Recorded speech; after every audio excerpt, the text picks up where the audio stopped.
শুধু দক্ষিণ কোরিয়া না, আপনি যেকোনো কান্ট্রিতে আপনি ইংলিশটাকে পড়াশোনা করতে হলে আপনাকে ন্যূনতম ইংলিশ জানা লাগবেই। তো আপনার ইন্টারভিউ নিচ্ছে না এ মানে আপনি ইংলিশে কথাই বলতে পারেন না, ইংলিশে কথা বোঝেনই না।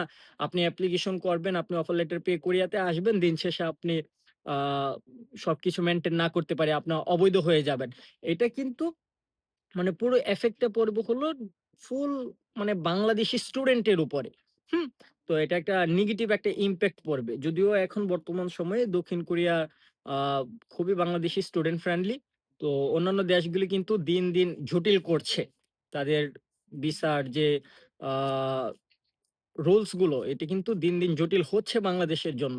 তো সেই অবস্থানে দাঁড়িয়ে দক্ষিণ কোরিয়া কিন্তু এখনো বাংলাদেশের আ প্রতি কি বলবো? মানে বাংলাদেশ বাংলাদেশি স্টুডেন্ট ফ্রেন্ডলি আমি যদি এক কথায় বলি। তো এই জায়গাটা যদি নষ্ট করতে না চান তাহলে অবশ্যই একটু খেয়াল রাখবেন বিষয়টা যে এটা হলো আ ওয়ার্ক ভিসা না। হ্যাঁ? এটা ওয়ার্ক ভিসা না। আপনি আসতেছেন অ্যাজ অ্যান ইন্টারন্যাশনাল স্টুডেন্ট আপনি বাংলাদেশ থেকে সাউথ কোরিয়াতে আসতেছেন।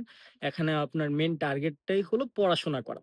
আপনাকে এখানে পড়াশোনা করতে হবে। এখন পড়াশোনা করতে হলে আপনি যেহেতু ইংলিশটাকে আসতেছেন, আপনার ইংলিশটাকে পড়াশোনা করতে হবে, ইংরেজিতেই পড়তে হবে। এখন এটার কারণে যদি আপনি মনে করেন যে আমার তো ইন্টারভিউ লাগতেছে না, হ্যাঁ? ইংরেজির প্রতি আমার একটা ভীতি কাজ করে, তাহলে আমি চলে আসবো, এখানে পড়বো। না পড়লে আমি অবৈধ হয়ে যাবো।